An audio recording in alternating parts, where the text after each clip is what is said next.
Bienvenidos a la primera sesión. Los temas a tratar el día de ahora serán las compras públicas, el procedimiento administrativo en general, la nueva ley de la jurisdicción de lo contencioso administrativo de El Salvador y finalmente la ley de procedimientos administrativos. ¿Qué podemos decir sobre las compras públicas? Bueno, comencemos con que el artículo 1 de nuestra Constitución de la República establece, y lo vamos a decir de una manera parafraseada, que se reconoce a la persona humana como el origen y fin de la actividad del Estado, de tal suerte que el Estado está constituido para satisfacer intereses generales y para brindar a cada uno de sus ciudadanos servicios públicos tales como educación, salud, seguridad pública, disposición de desechos sólidos, etcétera, etcétera. Pero ¿cómo materializamos la prestación de servicios públicos del Estado? Pues el postulado del artículo 1 de la Constitución está muy en abstracto, pero para materializarlo vamos a retomar los postulados del autor norteamericano llamado Sterling, de 1988. Sterling nos dice que en el ciclo de las políticas públicas existen tres tipos de agendas. La agenda sistemática, en la cual encontramos todos los problemas subyacentes y estructurales de una sociedad, dígase pobreza, desnutrición, inseguridad, insalubridad, falta de acceso a educación de calidad, etcétera, etcétera. Nosotros en nuestros países latinoamericanos pues tenemos una idea bastante clara de qué encontramos dentro de las agendas sistémicas, los problemas permanentes. Luego existe otra agenda que ya es más pequeña, llamada agenda política. La agenda política es aquella que se conforma al momento que en todo proceso político los gobernantes solicitan el favor de los gobernados a través del voto. El proceso político pues implica que para que el electorado pesque o compre la oferta electoral es necesario construir una agenda política. Entonces la agenda política es tomar aquellos temas más sensibles de la agenda sistemática y ofrecerlos en los programas de gobierno que se prometen en las campañas. Pero existe otra agenda todavía más pequeña, y esta es la agenda institucional. Entiéndase por agenda institucional aquella que al momento de sentarse en la silla y administrar la cosa pública, el gobernante debe de afrontar. La agenda institucional es sumamente pequeña en comparación de la agenda política y la agenda sistemática. ¿Por qué? Porque la agenda institucional es aquello en lo que el Estado sí puede actuar, condicionado principalmente por el recurso económico. El Estado no puede actuar si no tiene plata. Entonces, ¿dónde metemos la compra pública en todo esto entramado de agendas? La compra pública, pues, la vamos a encontrar como un insumo que se encuentra en el diseño y en la ejecución de políticas públicas. Por ejemplo, si el Ministerio de Salud quiere implementar una política pública para disminuir la desnutrición infantil, pues parte de la acción a realizar por el Ministerio de Salud será la compra de insumos de nutrición, la compra de vitaminas. ¿Qué pasa si el ministerio no puede comprar? Pues simplemente la ejecución de la política pública se vuelve inviable. El Estado como tal, nuestro modelo económico no tiene un Estado productor. De tal suerte que es imposible para un Estado, para un gobierno, para una institución pública brindar servicios públicos si no se acude como un comprador a los mercados privados. Este rol del Estado como un comprador puede ser analizado por medio de dos grandes ópticas. La primera óptica es simplemente como un insumo administrativo para el funcionamiento del Estado. El Estado necesita servicios de Internet, el Estado necesita servicios de seguridad privada. Tristemente, en el caso de El Salvador, el Estado contrata seguridad privada. Tenemos ese problema estructural de inseguridad. El Estado también necesita comprar papel bond, porque también, tristemente, todavía tenemos una cultura de consumo de papel. Si algo no está en papel, pues tenemos esa concepción de que no existe. Y en fin, el Estado necesita contratar sin fin de bienes y servicios para funcionar.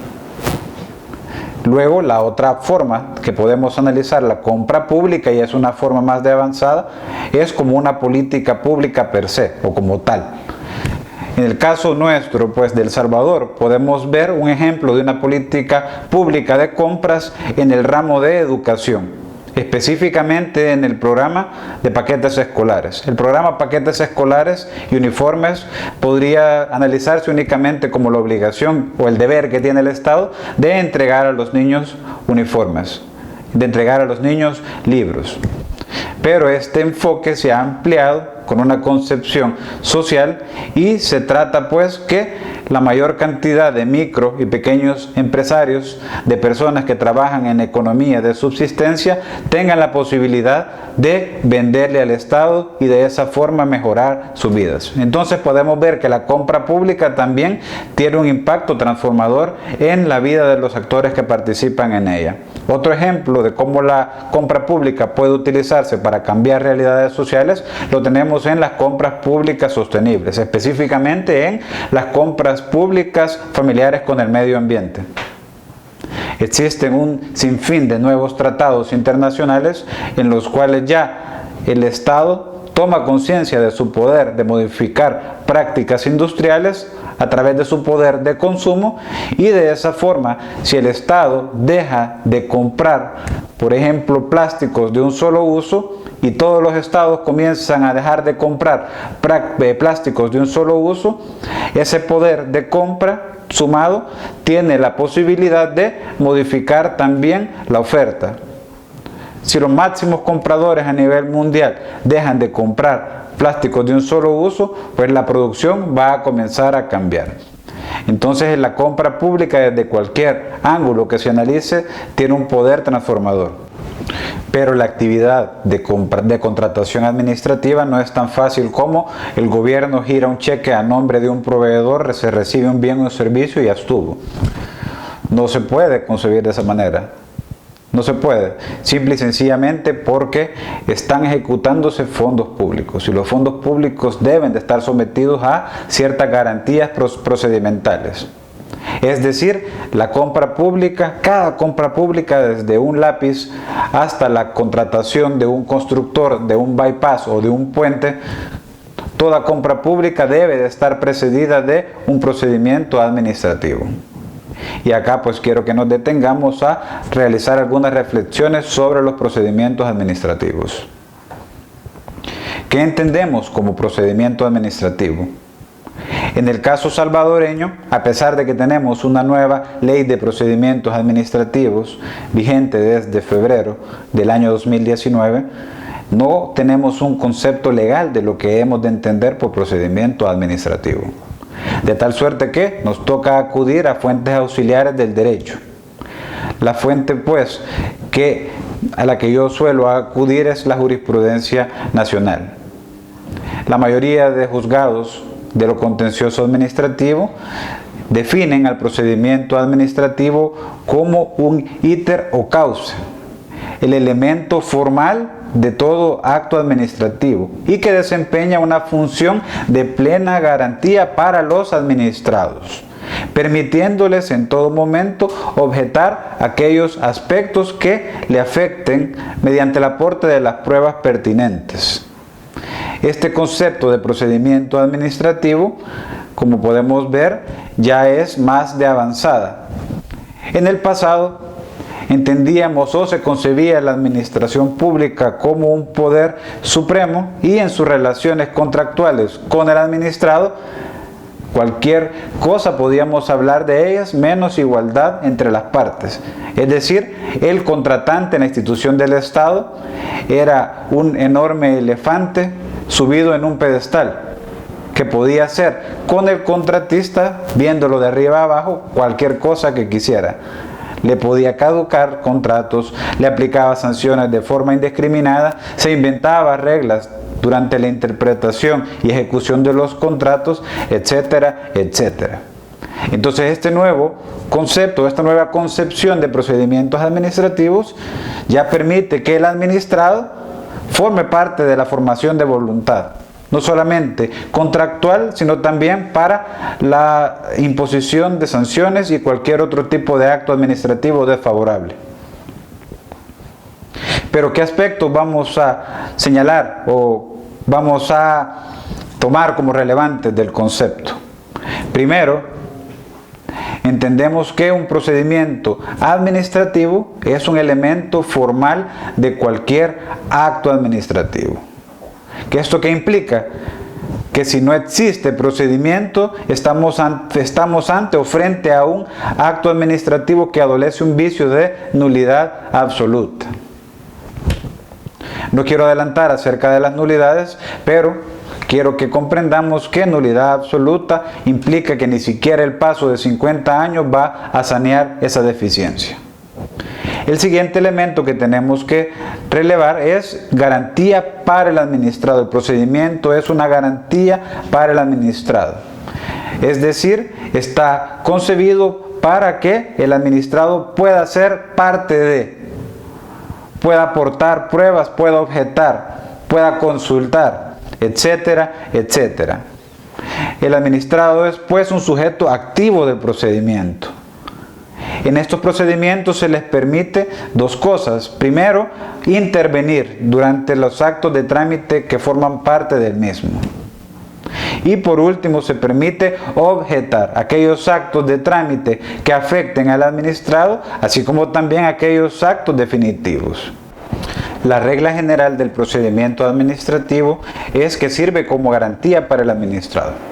La mayoría de los procedimientos administrativos se conciben como una garantía para el administrado, lo cual representa un dilema a la hora de estudiar los procedimientos administrativos de contratación pública.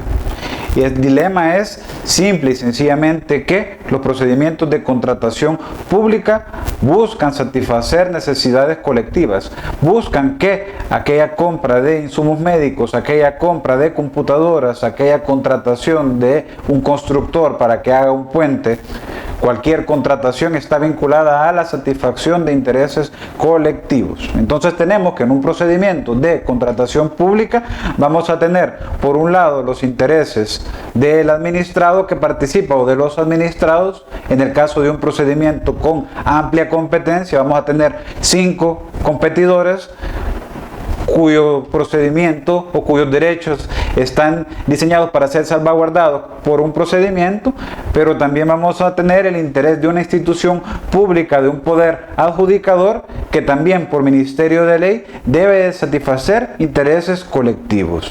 Entonces el gran dilema de la contratación pública es cómo armonizamos aquellos derechos que aparentemente están en contraposición, o aquellos intereses que están contrapuestos, como lo son los intereses legítimos de los empresarios que creyeron las reglas del juego cuando se les convocó a descargar bases de licitación y competir, y por otro vamos a encontrar también los derechos legítimos de toda la colectividad a tener un ministerio de obras públicas que realiza buenas contrataciones, a tener un ministerio de salud que compra los mejores medicamentos. Entonces ese es el verdadero reto de la contratación pública. ¿Cómo armonizamos los intereses privados legítimamente protegidos por el ordenamiento con los intereses colectivos o difusos perseguidos también por la administración pública? Vamos entonces a acudir a una regla constitucional. El artículo 234 de la Constitución de la República de El Salvador establece que cuando el Estado tenga que celebrar contratos para adquirir bienes y contratar obras, deberá someter dichos contratos a licitación pública, excepto los casos previamente establecidos en la ley. Merece especial mención el artículo 234 de la Constitución porque el constituyente se tomó la tarea de ser específico en cuanto a, para la contratación pública hay que respetar un procedimiento denominado licitación pública. Para que conozcamos los alcances de este principio constitucional de la licitación pública, vamos a acudir pues a dos fuentes jurisprudenciales. La primera referencia es la sentencia de la Sala de la Constitucional referente al proceso número 67/2011, en el cual un ciudadano presentó una demanda de inconstitucionalidad en contra de la Ley de Adquisiciones y Contrataciones de la Administración Pública, específicamente aquella disposición que permitía que el ramo de salud se abasteciera ordinariamente a través de contrataciones directas. En este caso en particular, el demandante argumentaba pues que esa forma de configurar la ley de adquisiciones y contrataciones contravenía lo que establecía el artículo 234 de la Constitución. ¿Por qué? Porque estaba redactado de tal forma que las autoridades de salud podían elegir como la forma ordinaria de abastecer de medicamentos a la red de salud pública la contratación directa, con competencia o sin competencia. Aquí pues el pecado, el problema era que se transgredía una regla constitucional según el demandante. En este caso en particular, la sala le dio la razón.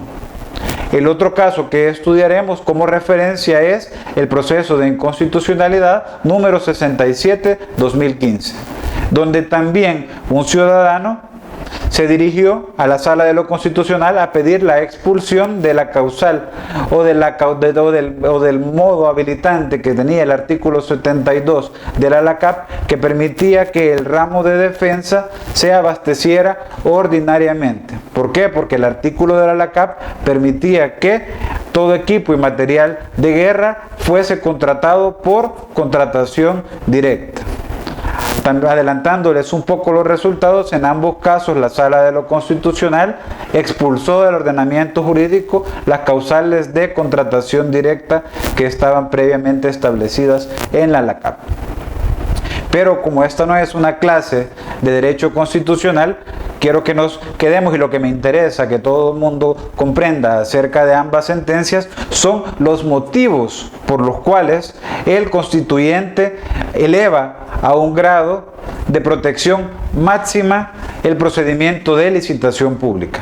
Para entender el porqué la preferencia del constituyente por la licitación pública, hemos pues de escudriñar un poco el contenido de la sentencia, enfocándonos en los principios que subyacen a la licitación pública, principios también de naturaleza constitucional, pero también las características implícitas de dicha forma de contratación.